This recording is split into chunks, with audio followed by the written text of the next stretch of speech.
Hey there.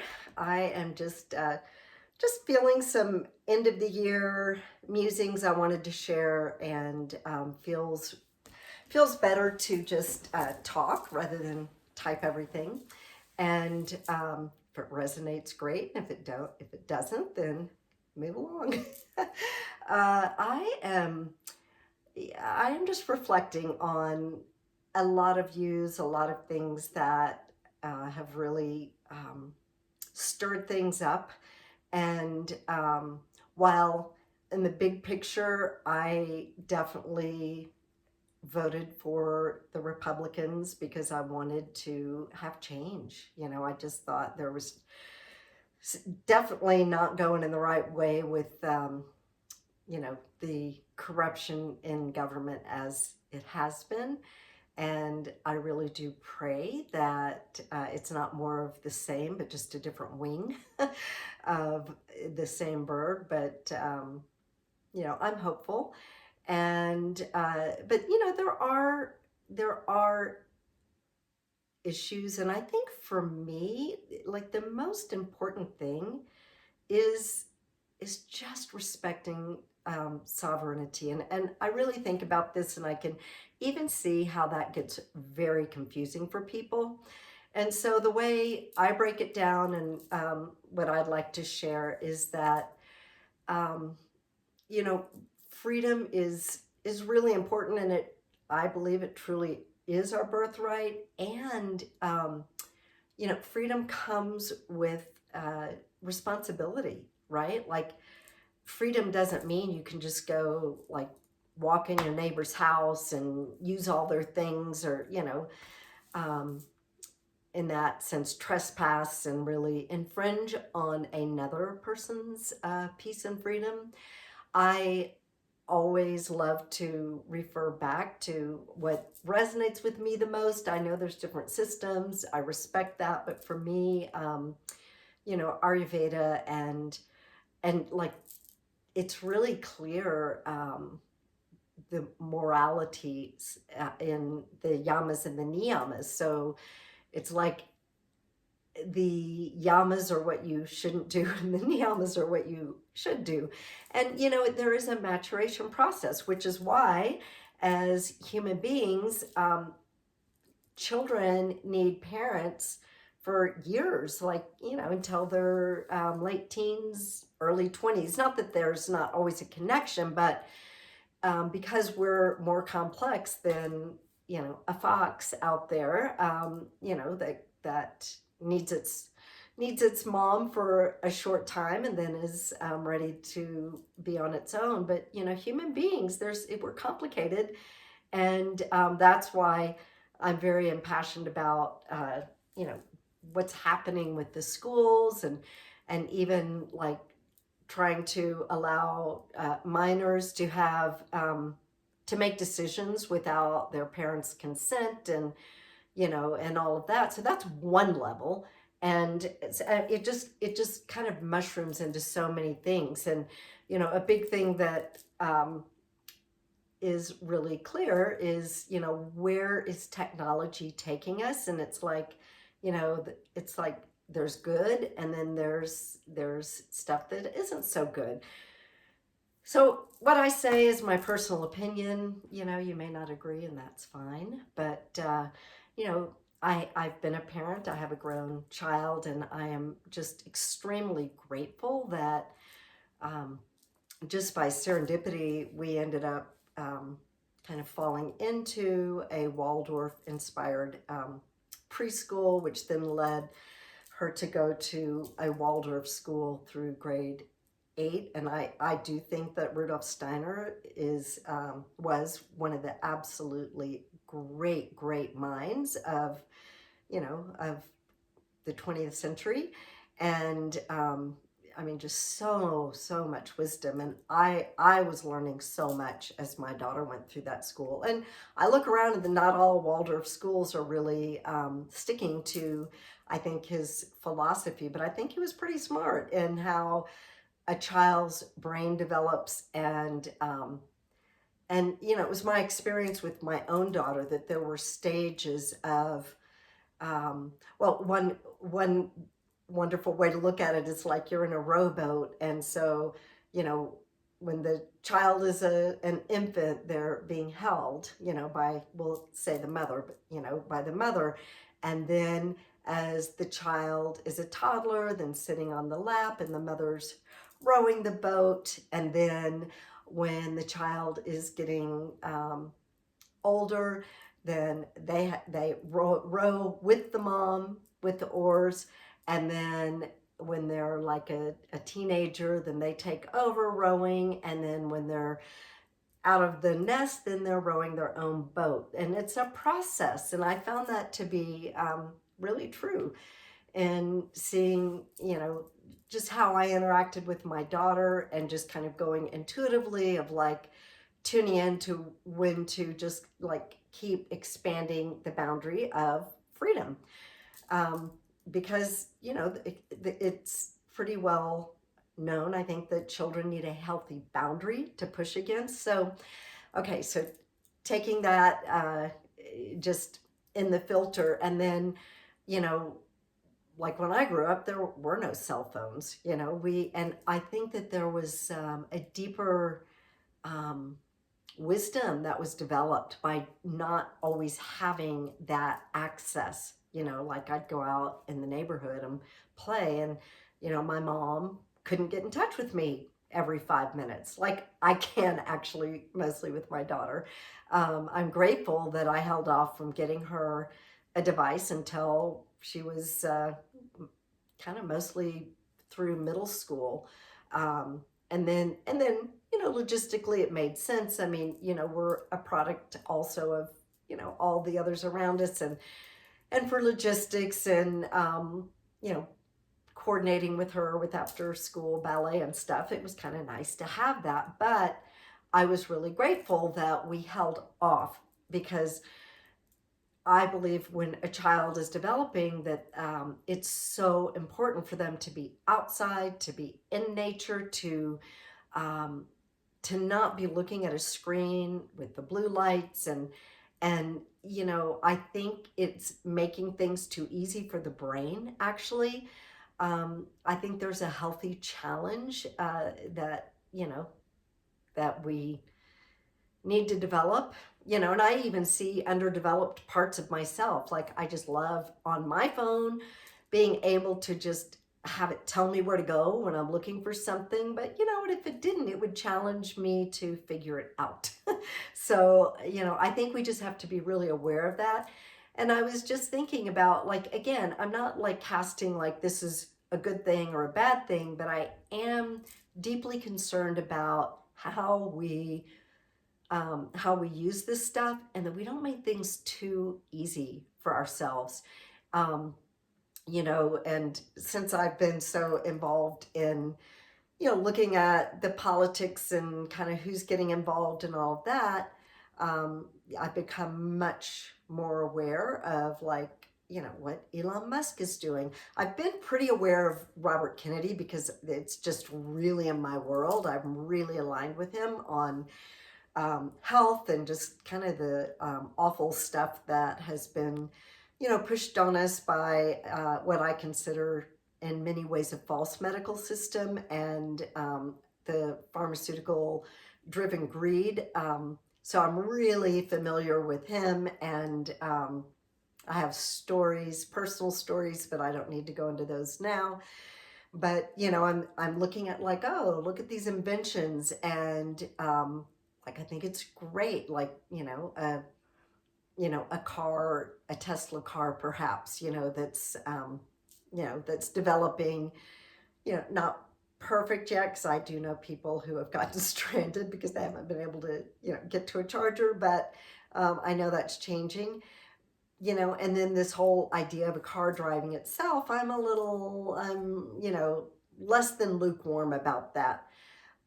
I see the good side of it for sure, like if we could avoid tragic accidents and all of this. But, the more I sat with it and thought, there's a rite of passage, when, a teenager is eligible to actually get a driver's license and learn how to drive the car and develop that sensory perception, which I think is very important. And I've seen it. I saw my daughter's whole learning process in driving. And so, I'm not so sure that that's a great thing. I mean, if the car can drive itself, you could just put your 10-year-old in the car and say go. I think that's cutting out some important connection with the parent and the child, and I I just see problems with that. And another thing that occurred to me as I was pondering all of this, like, is this more of a good thing or less of a good thing? I know, like, in my town the other night, there was a young woman who, it was dark because it's getting dark early now, and she was killed um, by someone driving who had taken too much NyQuil. And, that's tragic, very tragic. So I guess, a self-driving car wouldn't do that. However, the flip side of this, because I like to kind of look at it from all angles, is um, we have to be careful about making things too easy. And because I think, in a sense, it's taking some responsibility that we need to hold and to develop away. So, sure, you get a self driving car and you can go get inebriated and no problem. You get in your car and it'll take you home. In a sense, is that almost facilitating that more? Like, I see it. I really, like, drove that in with my daughter, like, never ever uh, you know get in the car when if you've been drinking.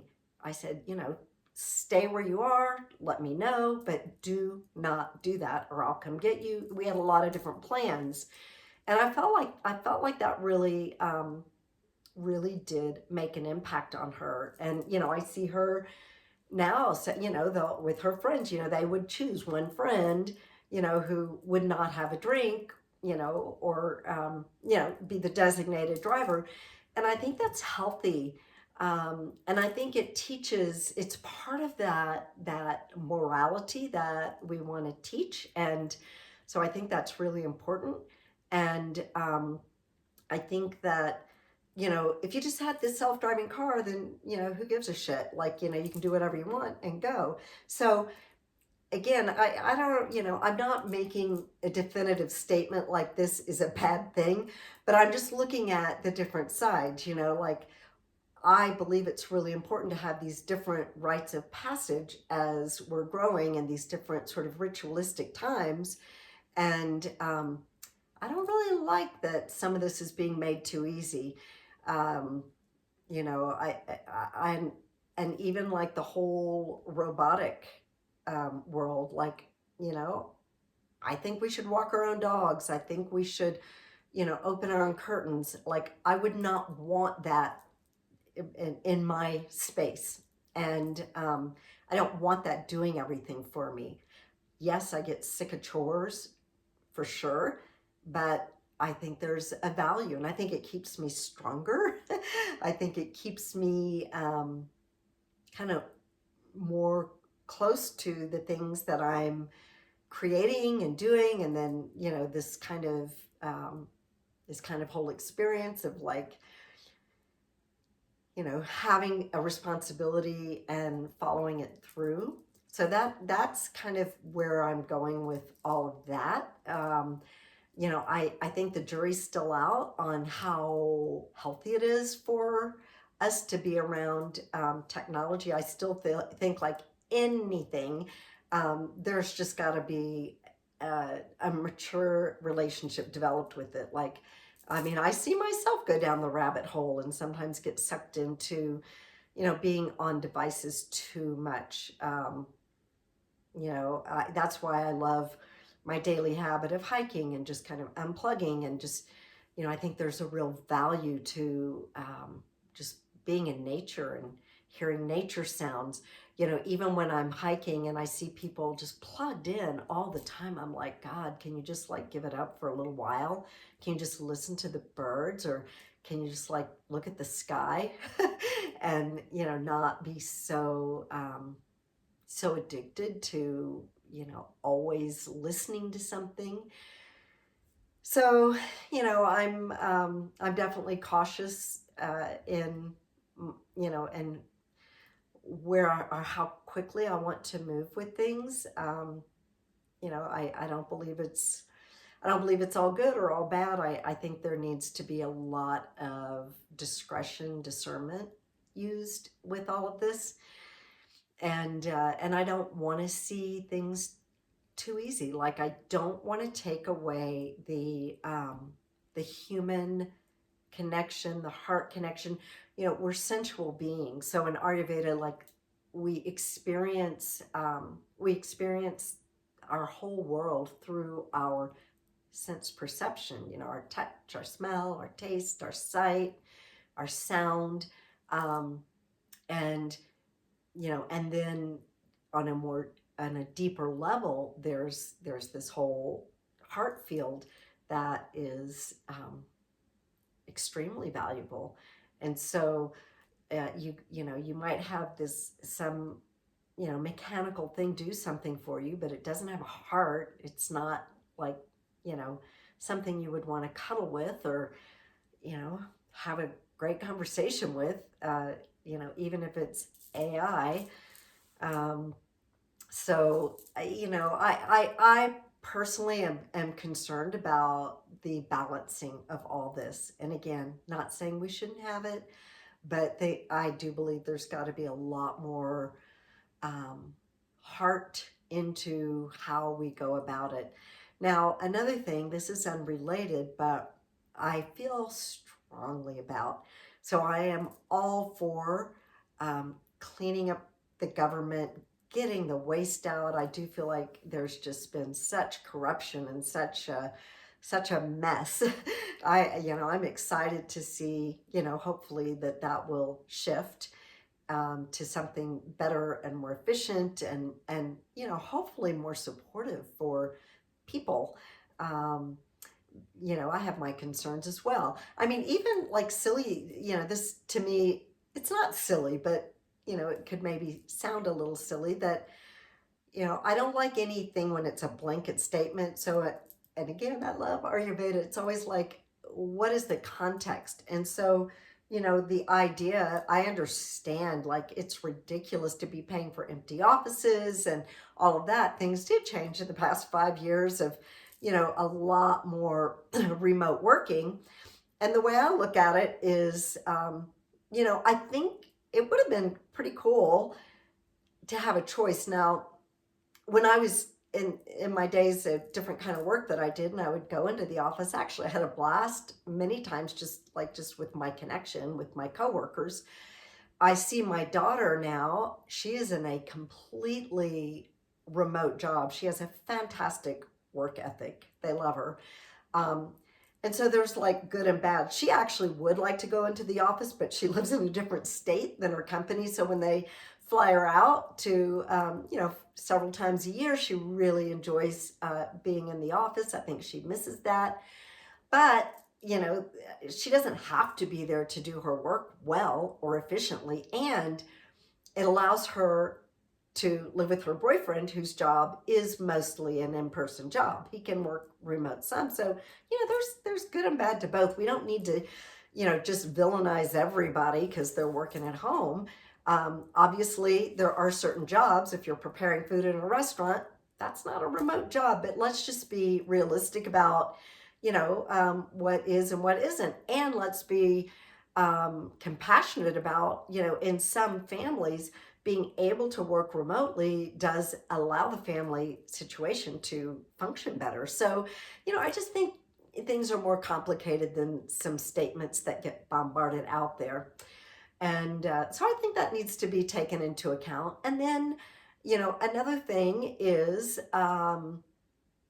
and this I feel strongly about. There was this clip that I thought was really powerful, where Elon Musk just said, "Go F yourself," to advertisers trying to manipulate him through money.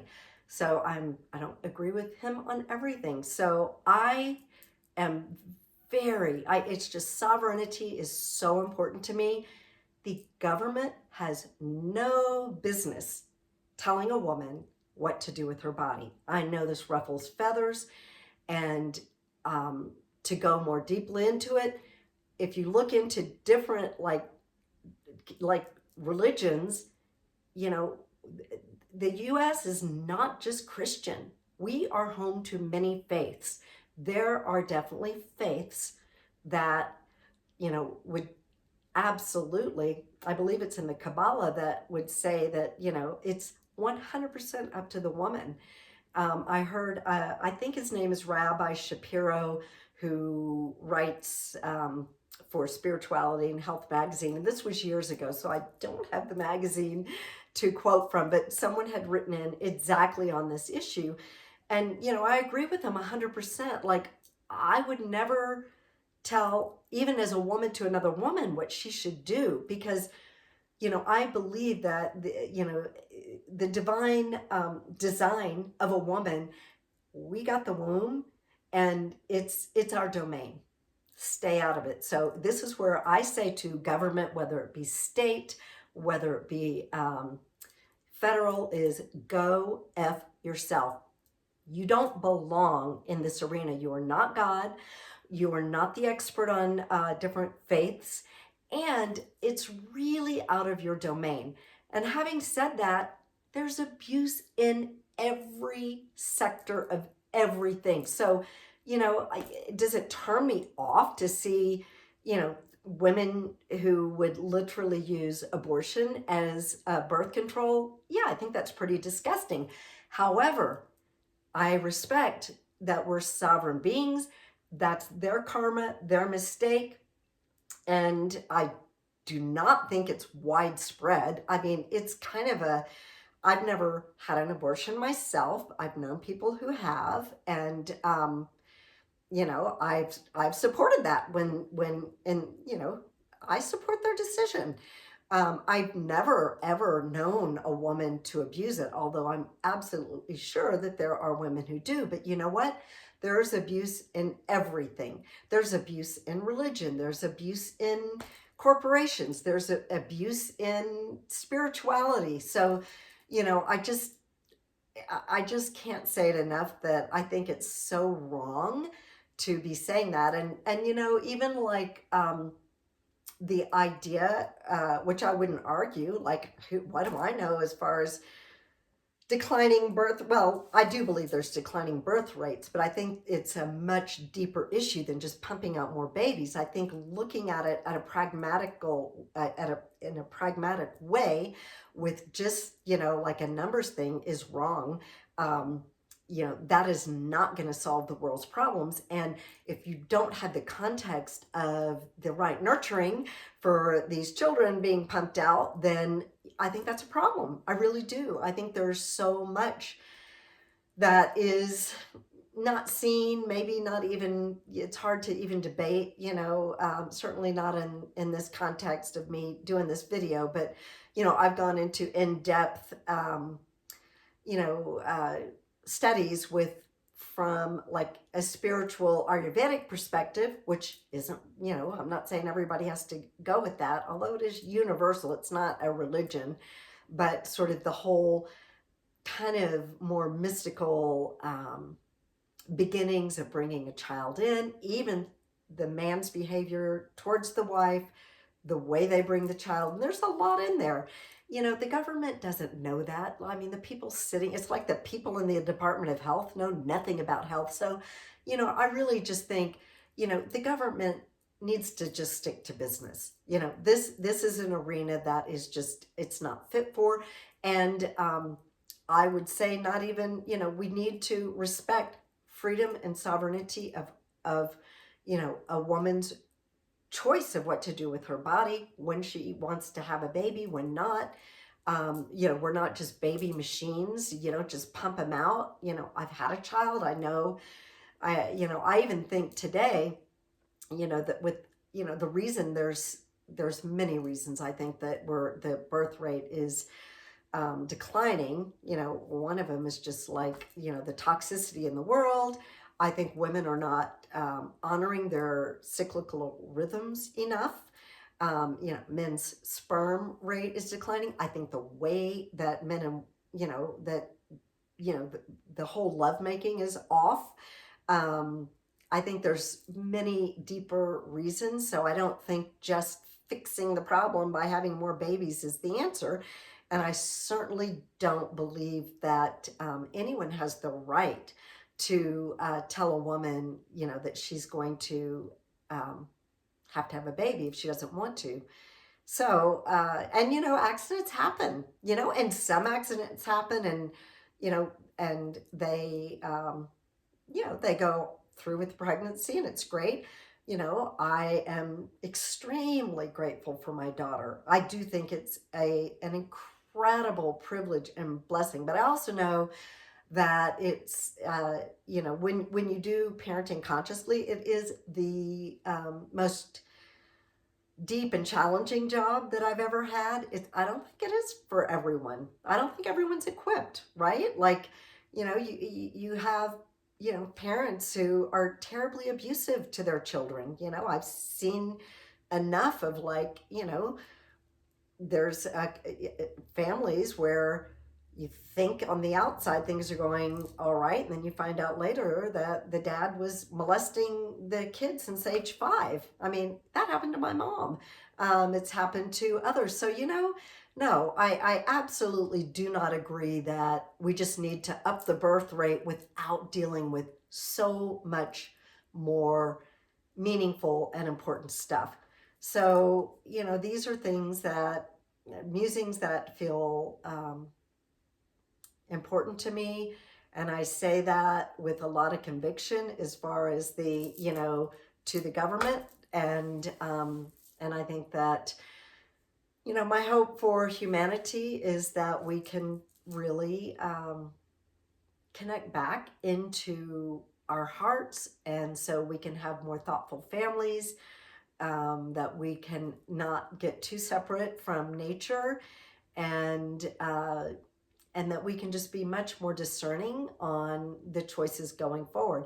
And circling back around, I would honor any person or any woman to do what's right in her heart. Like, if she is deeply Christian in her faith, and that is an option that just feels completely wrong to her, then that I totally respect that freedom. But do not impose your religious beliefs on someone else's. And there's a lot of different, as I said a little while ago, a lot of different faiths, and free speech and respect should apply to all of that. And there's morality, and that's where I say, look at some of these wisdom traditions. It's pretty clear on how we need to be aligned with our morality. So not going to give a morality speech there, but I do believe when you're at least aligned with that, you have an innate sense of right and wrong. So many blessings, and whoever listened to this, thank you.